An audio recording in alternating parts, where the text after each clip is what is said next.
welcome to the Political Philosophy Podcast. I'm Toby Buckle. This episode is the second part of a two-part series on Wittgenstein with Dr. Rupert Read. In the first part, we covered an introduction to Wittgenstein, his life, his approach to philosophy, and particularly his philosophy of language and the idea of family resemblances. So, if you want the context to this conversation, you're more than welcome to go back and start with that episode. I think you should be able to just jump in and appreciate this episode, though, even without it. I start with providing a brief summing up, and then we get into it.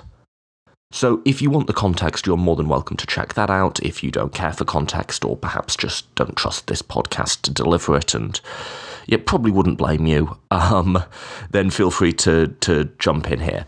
In this episode, we continue the discussion of family resemblances. We touch on the idea of private language, but then really we're sort of asking what this means.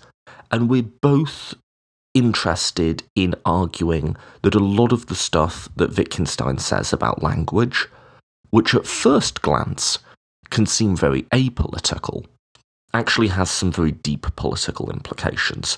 And one direction the conversation went, where I didn't think it would go, is to this idea of is it ever possible to escape politics? Is it ever possible to carve out spaces where political ideologies and power and constructs of oppression, of racial oppression or sexual oppression, no longer exist? And you'll hear me make actually some critiques of the sort of social justice identity politics with which I usually identify myself.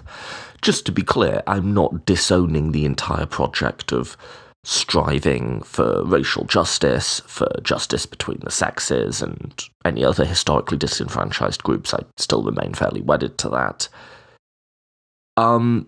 What I'm offering is a much more subtle critique of the idea that true friendships between different groups aren't possible. And in its more radical forms, some social justice thought can seem to preclude that possibility. So this is a very subtle line of critique, and it's quite complicated and quite difficult. So yeah, just before we do get started, one quick confession that I want to make is I normally make it a point that if a guest makes a mistake, I'll happily take it out. I always want people to feel comfortable coming on here that this isn't a got you interview. But if I make a mistake, I almost always leave it in. Now, I made a mistake on this interview and I took it out. I confused two philosophical terms and I just said something that didn't make any sense. And then I realized I'd said something that didn't make any sense. And I said to Dr. Read, I was like, hey, did that make any sense? And he was like, actually it didn't. And I was like, frack. Now, the reason I took it out is this is already a really challenging conversation, and I was just concerned that if I left it in and then I put a footnote at the beginning or the end saying, by the way, I made a mistake in this, then it would just make the conversation less enjoyable and harder to follow. So I didn't want that. But at the same time, it just felt like cheating to say, well, here's what I did. I confused essentialism and nominalism. I used one word to mean the other. Don't get hung up on that. I took it out. But I also felt like it would be cheating, and somehow someone like Tamla Summers might saying I was being dishonourable to just take it out in edit, because I would be using my power as editor to remove any potential embarrassment. So I figured the most ethical way of dealing with this was to embarrass myself in the introduction, admitting that I'd made a mistake, but then just scrub it from the actual interview, because I think it would just confuse the conversation. So anyway, that's what I did. And by the way, these are really freaking complicated conversations. You know, it's okay to I mean, at least I hope it's okay to get it a bit wrong sometimes. I am not a professional political philosopher. in spite of, some people have been emailing me, by the way, and I like this, but please don't do it. People have been emailing me, Dear Professor Buckle. I appreciate the thought, but I don't ever want to be pretending to be something I'm not. I'm not a professional political philosopher. I've in fact spent the last 10 years doing various sorts of political activism. I've worked for non-profits, for the Democratic Party, a bunch of social justice causes. Like, that's what I've done with my life. I have a degree in this stuff, but that was forever ago. I don't have a PhD. I don't teach it professionally.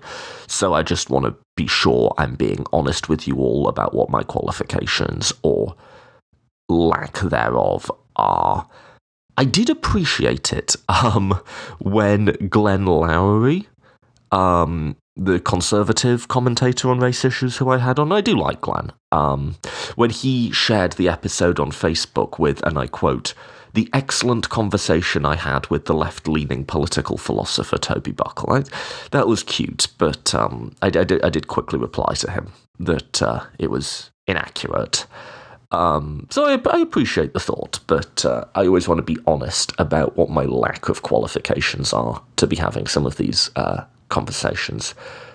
You're sick of hearing me talk now, aren't you? You're like, okay, Toby, we've already skipped ahead 5 minutes and you're still talking. Can we get to the guest? Yes, we can. I did my full introduction to Rupert in the last show. You can check that out. So let's just jump straight in. Without any further preamble. Why do I use the word preamble? So vainglorious. I should just use the word introduction. Preamble, like the beginning of the Constitution or something. Without any further introductory editorial remarks, it is my absolute pleasure to reintroduce to you Dr. Rupert Read.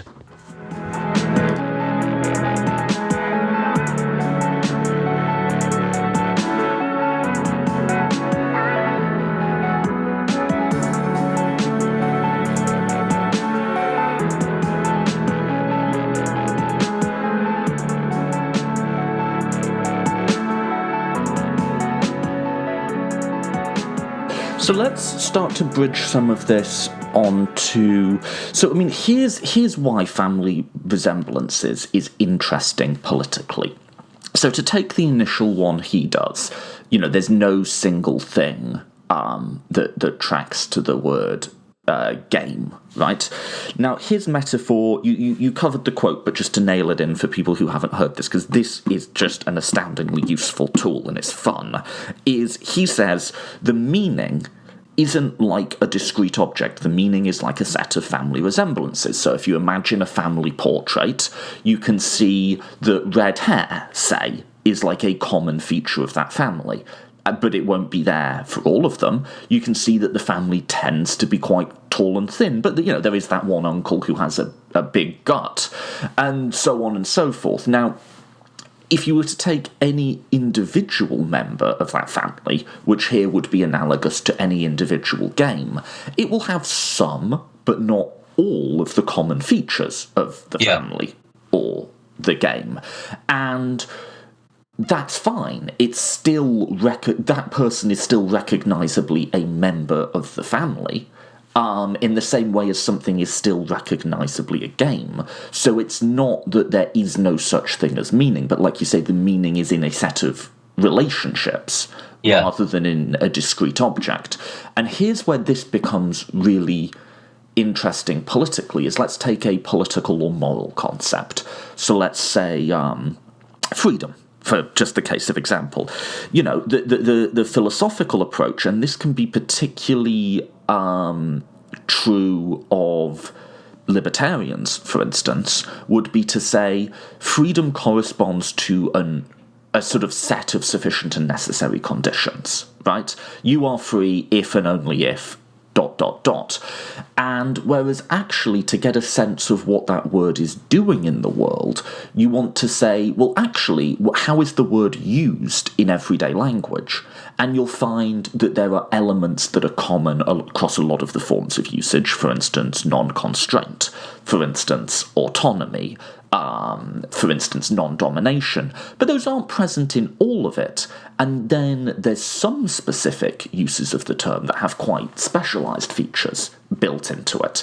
Now, what that doesn't get you, and I think this is why, and we can move on to essential contestability and power in a minute, but I think there's a block that people really struggle with here, is they feel like there's a trapdoor under this leading to a sort of hard scepticism.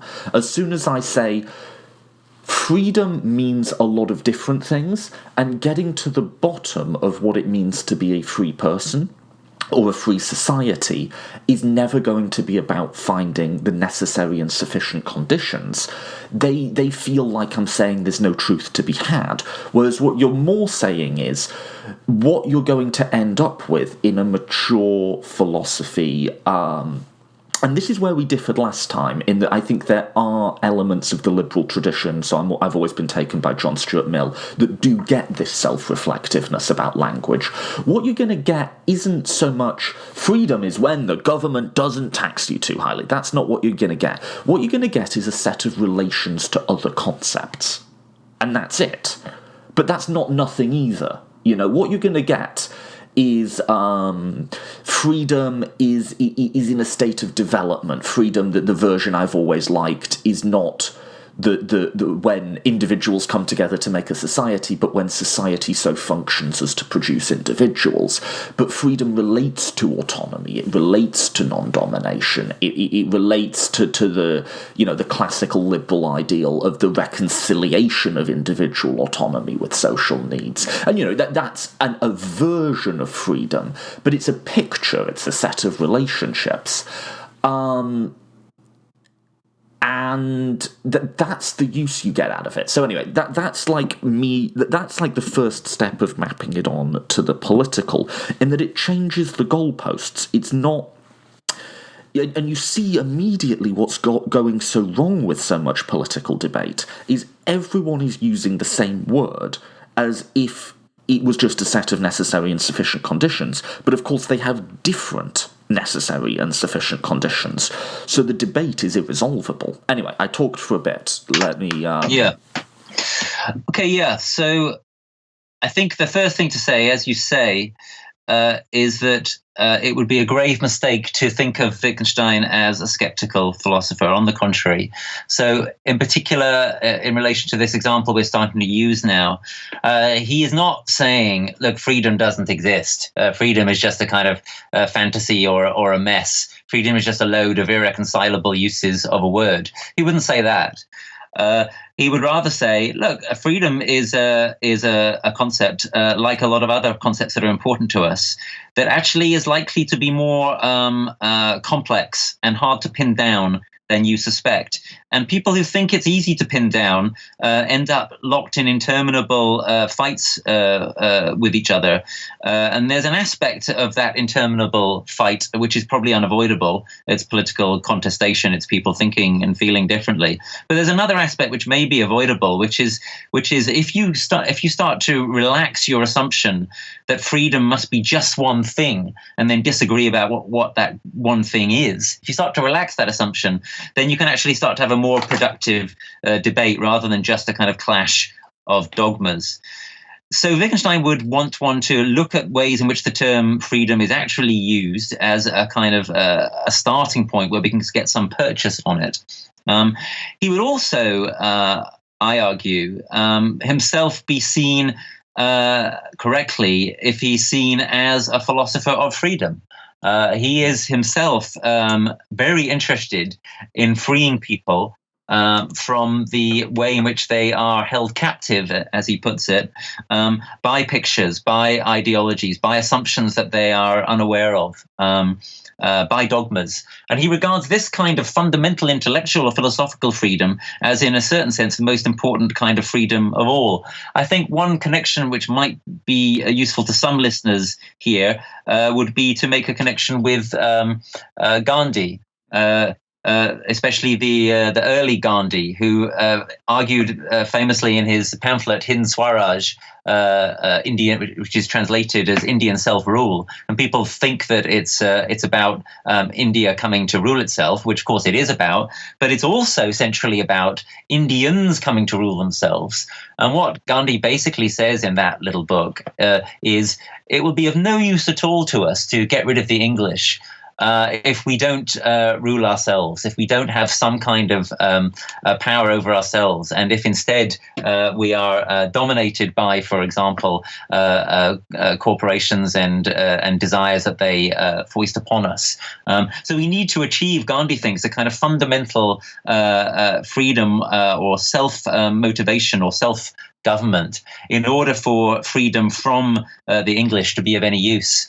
And in something like the same kind of way, it seems to me, Wittgenstein thinks that this kind of freedom, which has a fundamentally deep philosophical nature to do with not being caught up in pictures or prejudices which you are unaware of, that this is without this kind of freedom, there can't be any real or broader freedom. But it's also very important for Wittgenstein, and here's where it's all quite kind of neatly balanced in my belief. It's also very important for Wittgenstein that one doesn't get obsessed with the individual.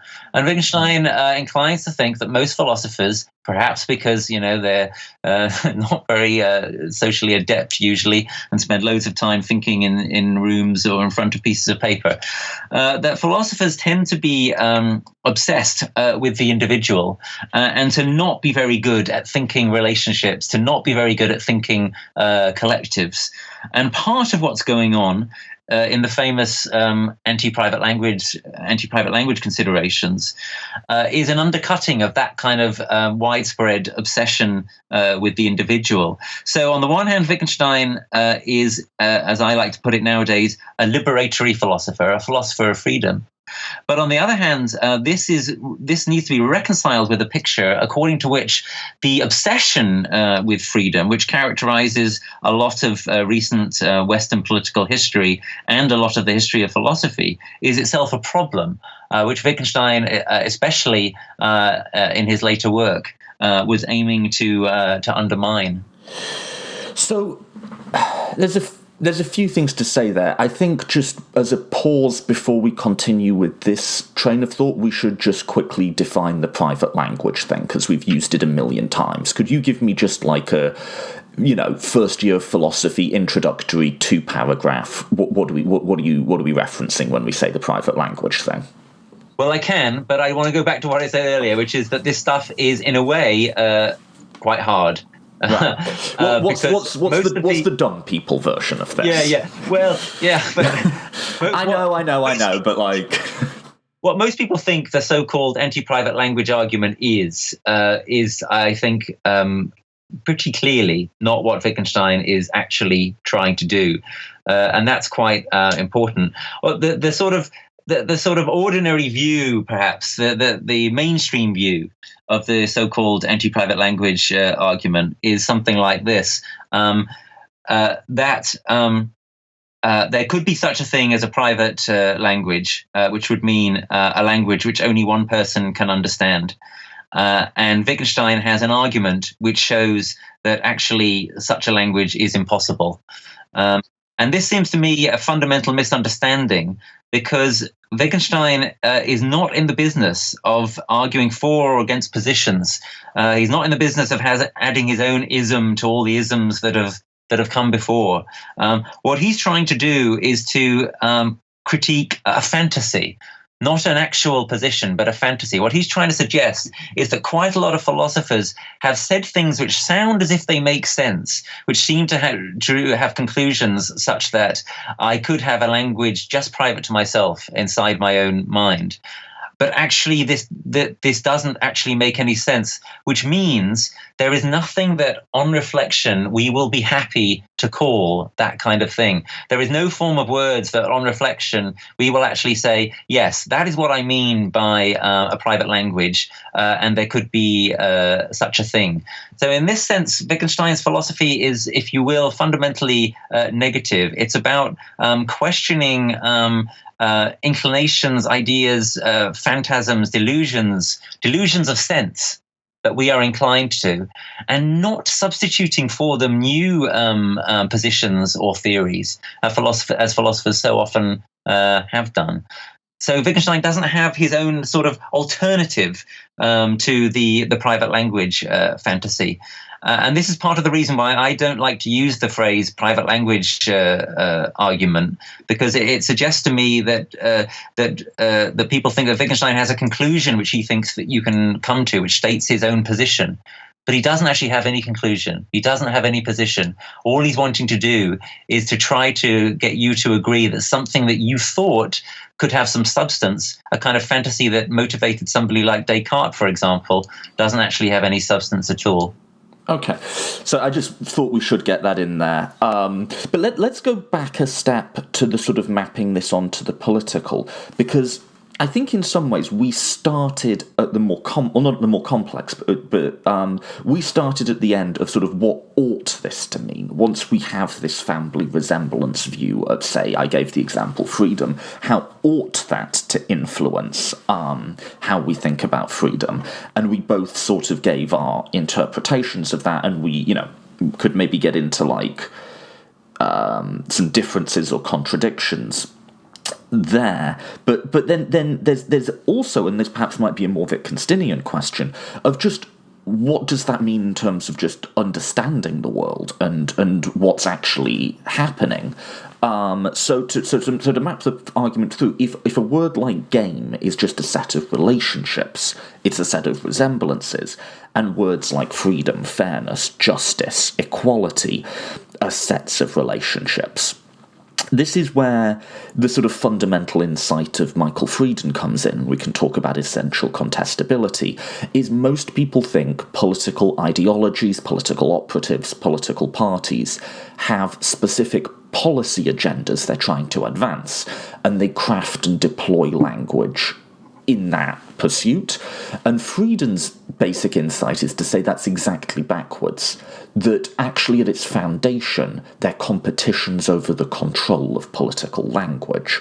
So they're in essence saying this is a particular branch of the family, or this is a particular member even of the family, and they're trying to prioritise that to the exclusion of other members of the family. So concretely, someone who's centrist or conservative might say equality is very important. We must have equality of opportunity.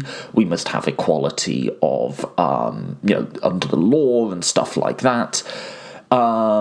Whereas then someone on the left might say, no, we want equality of outcome. Some people might say we want equality of need.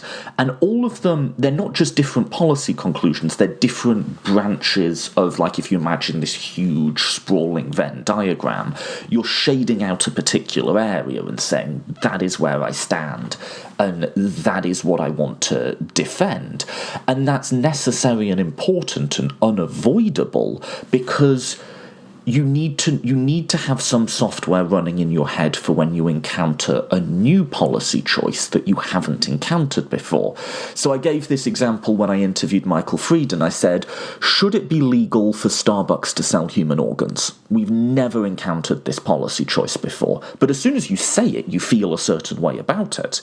And if I ask you, why do you feel that way? You'll immediately start reaching for political concepts. You'll say something about fairness. You'll say something about private enterprise versus state regulation. And that'll come because you have this software running in the back of your head, even if it's largely at a subconscious level, that has said, I like this part of the Venn diagram of equality, and I don't like that part. And just never mind who's right and where the right part to stand is, just noticing the strongly linguistic foundation even of all political argumentation is a really stunning insight about the world. And that's one of my moments where, like, even if I'm not getting into exactly what Wittgenstein meant and what Gale meant with essential contestability and so on, like, once you get that view of the world, it's you really do feel like you've got a handle on something that even the people who are making the political arguments don't have a handle on. Yeah, I think that's right. And Frieden draws directly on Wittgenstein to some extent, of course, and Galli, who you just mentioned, who sort of started all this off. The intellectual environment he was in would not have been possible were it not for Wittgenstein. Another person who's on the contemporary scene who might be worth mentioning here is George Lakoff. And Lakoff's conceptualization of the battle over freedom, for example, and more broadly his conceptualization of the ways that that metaphors work and construct our political worldviews. That would have been impossible were it not for Wittgenstein's direct influence on Lakoff and Johnson, his collaborator, and also would have been impossible were it not for the indirect influence by Eleanor Roche, whose ideas on family resemblances come initially straight from Wittgenstein. So some of the best of contemporary so-called cognitive science, especially as it applies to politics, again, Wittgenstein is the intellectual giant that is behind all of this. Yeah. Do you want to? This will be another one where we might want to do the dumb version, and then if you think the dumb version is wrong. But do you want to cover essential contestability real quick, because that's a wonderful concept? Yeah, so I outlined it very briefly earlier. The basic idea is that some of these concepts that are key, well, arguably all of these concepts that are key or core to politics are essentially contested, which means that it couldn't be the case that you had politics without there being disagreement over them. The end of disagreement over them would, in a sense, be the end of politics itself. And among these concepts are freedom and equality and power and politics or political itself. I very much like the way that Connolly discusses this at the opening of his book, The Terms of Political Discourse, where he goes into the example of political and shows how argumentation over whether something is political or not, usually with a negative connotation applying to the word political, is one of the central ways in which political argumentation and I think that's basically right. Yeah. And then you've got Stephen Lukes, who kind of takes this further and suggests that it's appropriate to see some of these concepts, such as power, as having sort of different levels, and in a more and more sophisticated or ambitious political analysis, you're going to think of more and more fundamental forms of power, such as the power not just to influence a decision, but to decide what the political agenda is in the first place, which is moving up kind of one meta level. That this is and that this will itself be contested, and rightly so, in the sense that, for example, sometimes people go too far and say things like everything is completely political. There's no way you can say anything that isn't, and they seem to make any kind of interaction between any two people in daily life into a sort of political struggle, or they seem to make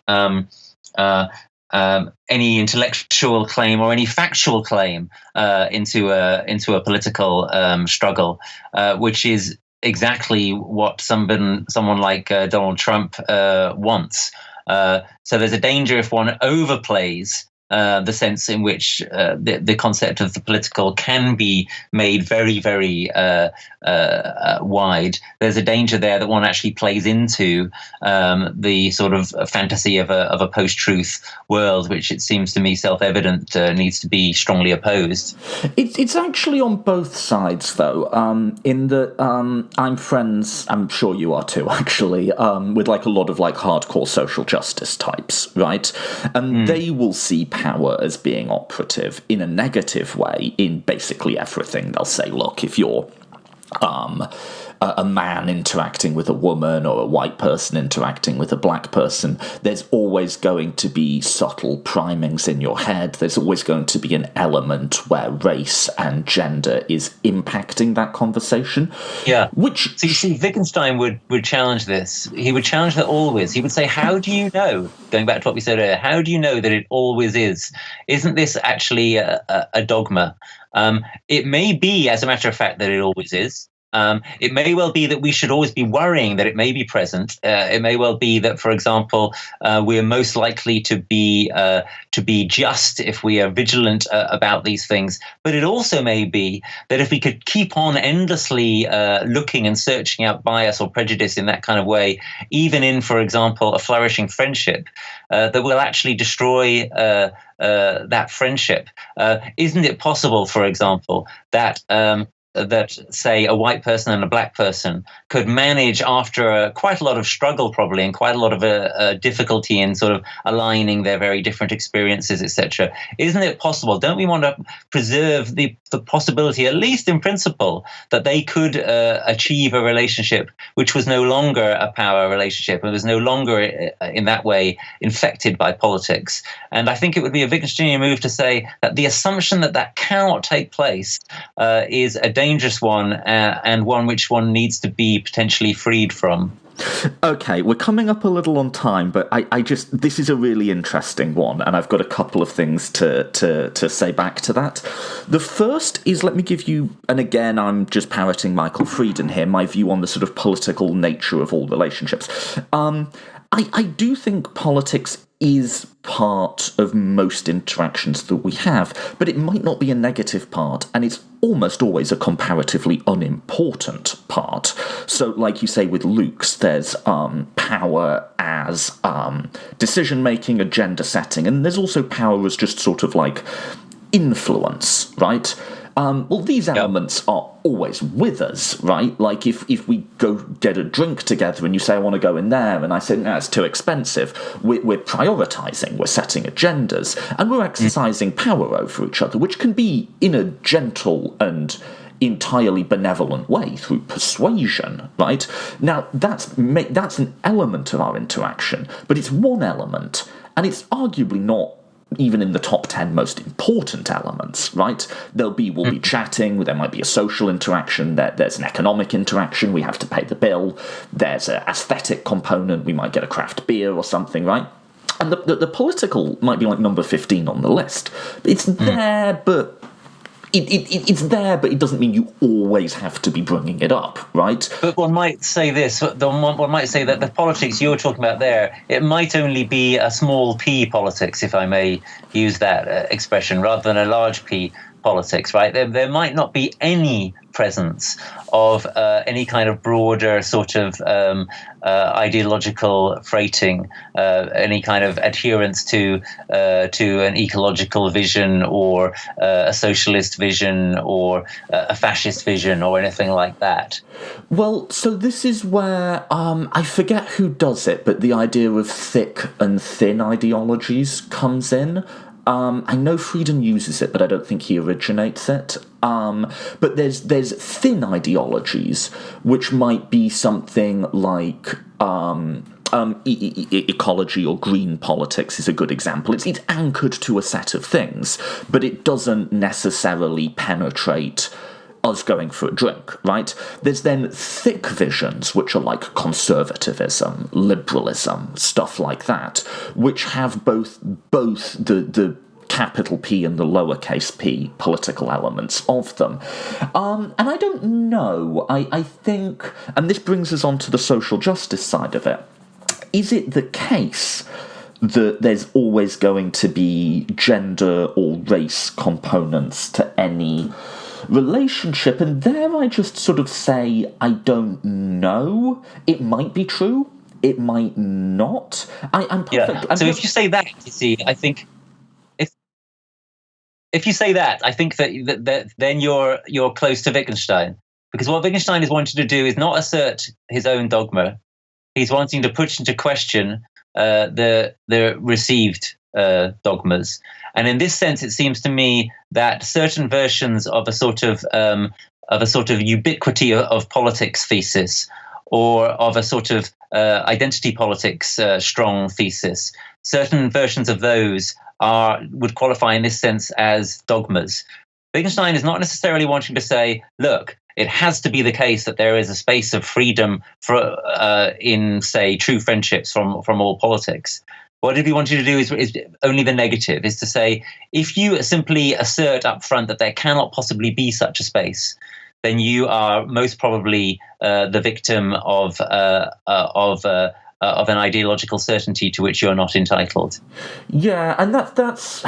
I mean, so in a bizarre way here, I'm kind of influenced by Michael Oakeshott, of all people, in that if you accept as a sort of loose metaphor that in any human interaction there's going to be all sorts of layers, there might be a friendship, social layer, an economic layer, an aesthetic layer, that there will be an element of power operative, there'll be a linguistic element, and yes, there might always be, a gender element, say, something like that.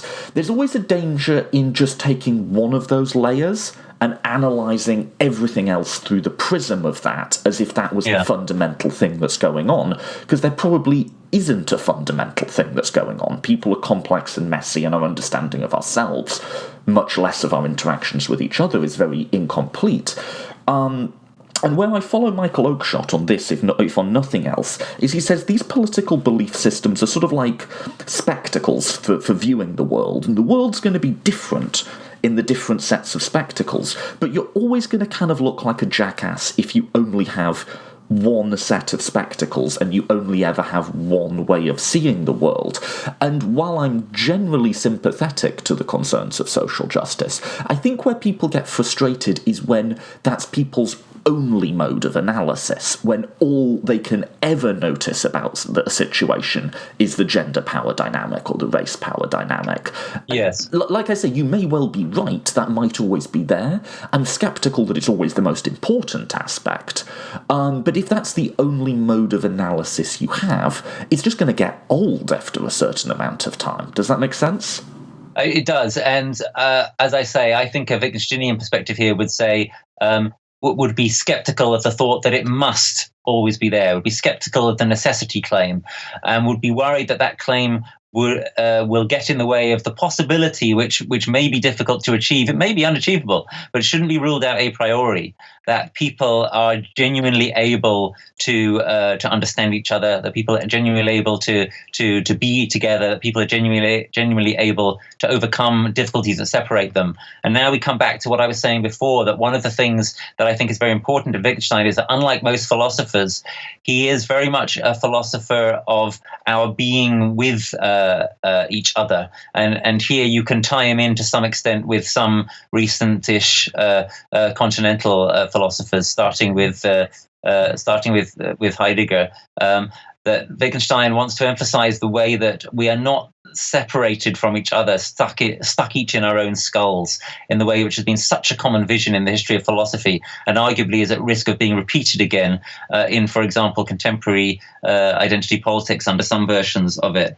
Can I just give you one final quick quote from the Philosophical Investigations, because it relates directly to what you were just saying, Toby, about the way that people get stuck looking at the world in one way. And this is, in my opinion, one of the most beautiful remarks of everything in the entire book. So, Philosophical Investigations 103. The ideal, as we think of it, is unshakable. You can never get outside it. You must always turn back. There is no outside. Outside you cannot breathe. And then Wittgenstein responds to this critically. Where does this idea come from? It's like a pair of glasses on our nose, through which we see whatever we look at. It never occurs to them it never occurs to us to take them off. And that's what Wittgenstein's philosophy is all about, having the power to take pairs of glasses which we've forgotten we are wearing off.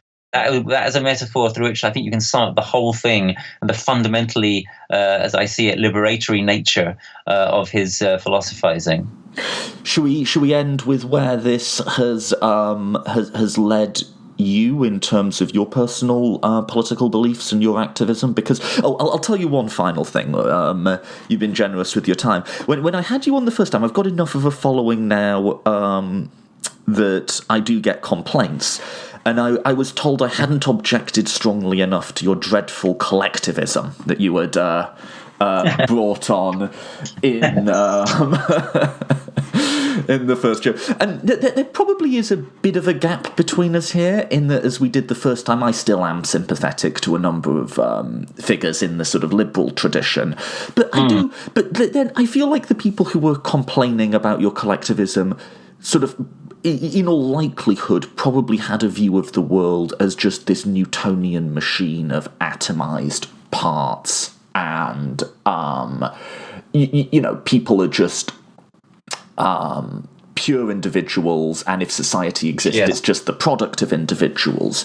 Yes. Whereas I do value individualism and individual autonomy in a sort of classically liberal way, but you have to always view that as a construct of society. Society produces individuals, not the other way round. Anyway, that's sort of my view and how I think about it. But your personal politics does emphasise the collective to a stronger degree than is the norm in our society. I'm not caricaturing you there, right? That's absolutely right. Yeah, I think that individualism is hegemonic in our society, and I think it's highly dangerous. I should emphasize that I think it's a pseudo-individualism because our society actually doesn't even encourage people to genuinely be individuals, to genuinely strike out in their own way. There's a kind of ersatz individualism, the individualism of adverts, for example, where everybody thinks they're fulfilling themselves, and everybody ends up allegedly fulfilling themselves in pretty much the same way.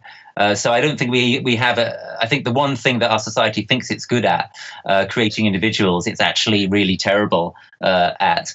And I want to challenge that hegemonic pseudo individualism.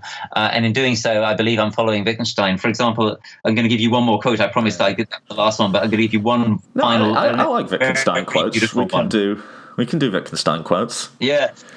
So this is from the Heart of the Anti-Private Language Considerations. Wittgenstein says this: what sort of issue is this? Is it the body that feels pain?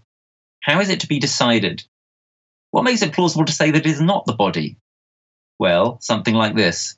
If someone has a pain in his hand, then the hand does not say so unless it writes it. And one does not comfort the hand, but the sufferer. One looks into his face.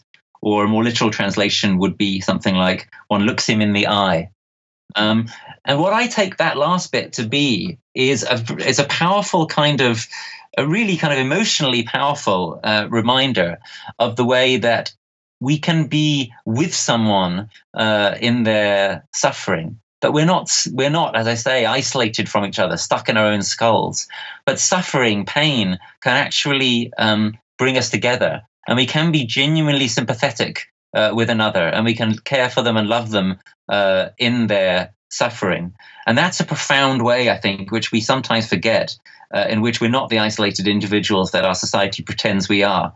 But I just want to remark also that, as I've tried to stress during this interview, Wittgenstein is also somebody who is profoundly interested in our being intellectually free and in helping to free us.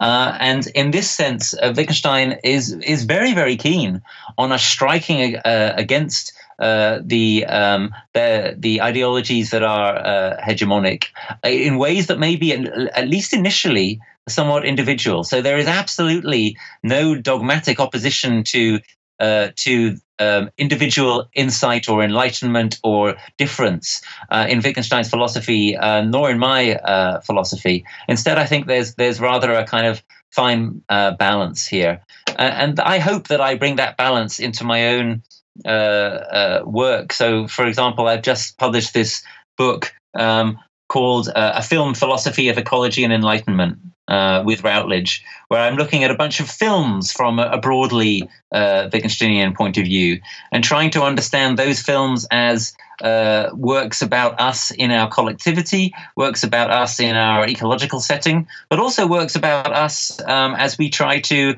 free ourselves from oppressions, from mutual misunderstandings, from hegemonic philosophies. And that's an example of the kind of way that I try to bring Wittgenstein into a broadly political perspective upon the world. Because he wasn't. When people think about Wittgenstein, they don't think politically about him, but that's almost your thing, right? You've done a lot about thinking, not like so much what Wittgenstein would think politically, but what that this way of thinking about the world leads to. Yes, and including I've as I mentioned earlier, I've sought to argue that I think it's plausible to say that Wittgenstein's own experiences, for example, of anti-Semitism, for example, of the rise of Nazism, probably had some influence upon the way in which he increasingly put pain and suffering and our orientation towards it at the heart of his philosophy. Okay, that was good. Should we wrap up? Any words in closing? Anything you think you want to call our attention to that we missed in that trip from Wittgenstein, language, power, politics? Any final words? Well, no, except really perhaps just to say that I hope people have got a sense from what we've been talking about that if they thought that Wittgenstein's a sort of just a kind of wordsmith or someone with quite kind of narrow interests or narrow relevance, I think that's a complete misunderstanding. Wittgenstein himself was a deeply kind of culturally rich figure. But even more so in terms of the way that one can apply these tools that we've been talking about in this interview, I think it's very, very wide, and I think that's quite exciting. I use his concept of objects of comparison, for example, in my new book on film and philosophy. I suggest that we should think of some of the great films of our time as objects which we, as it were, set alongside the world. We compare the world as depicted in these films to the world as it actually is. And that comparison could redound in either direction. It could redound to the advantage or to the disadvantage of our world. And one of the things I really hope is that a proper understanding of Wittgenstein's philosophy, if you put it in the right place, if you put it in the right context, can actually help us to be better placed to change our world for the better. And I guess that's part of what I try to do with my life. Wittgenstein really is your dude, isn't he? He's like... He is, yeah. He's your guy. Yeah. All right, Rupert, thanks so much for coming back on. Anywhere, I mean, I'm guessing people can get the book on Amazon, and I'll link to it. But anywhere you'd want yes, but people... I must warn people: the book is it's only in hardback at the moment, and until it appears in paperback, it's ludicrously expensive. So Routledge may not be happy with me saying this, but I recommend that if you want to get a film philosophy of ecology and enlightenment, you get it through your library. That's some it's also greener, socially minded advice. Yeah. Or by the time the interview is out, the paperback. When's the paperback coming? Well, it'll be out sometime in 2019. Okay, so maybe by the time people hear this, there'll be a paperback version. And if people want to follow you, they should go to your website, Twitter. Oh yeah, it's very easy to find my stuff. To follow me on Twitter, my philosopher account, which has lots of other stuff as well, but it has my philosophy stuff on it when I philosophically tweet, is at Rupert Read, R-E-A-D. Okay, cool. Thanks so much for coming on. Thank you. It's been a pleasure.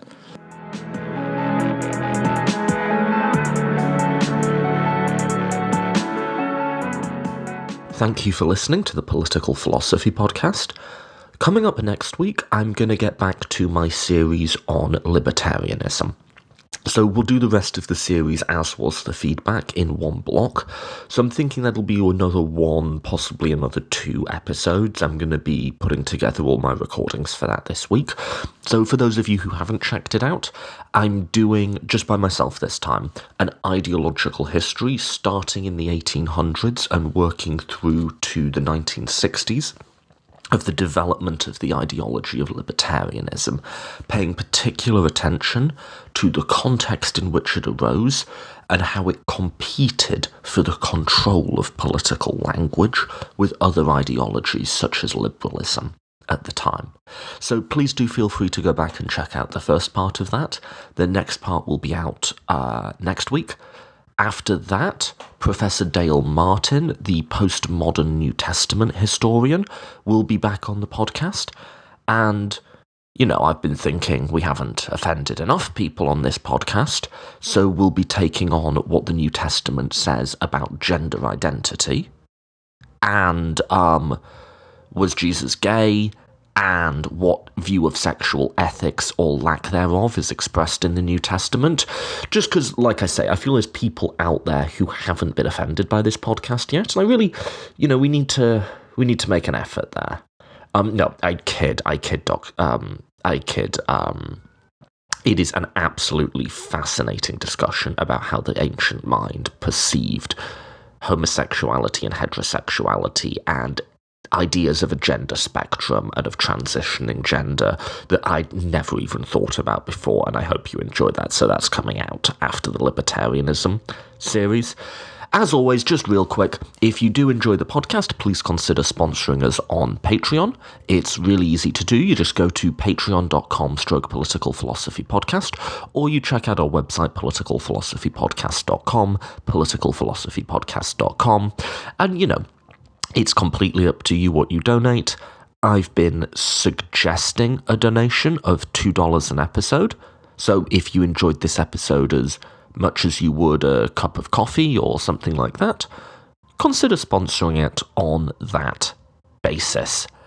And this podcast is made possible entirely through the support of listeners. We don't have any corporate sponsors, we don't do any advertisements, because I really dislike, I don't know if you do too, I really dislike listening to a podcast and then it's like, we'll be right back, but now we're going to tell you about this underwear, and it's the most comfortable underwear, and you think, you're...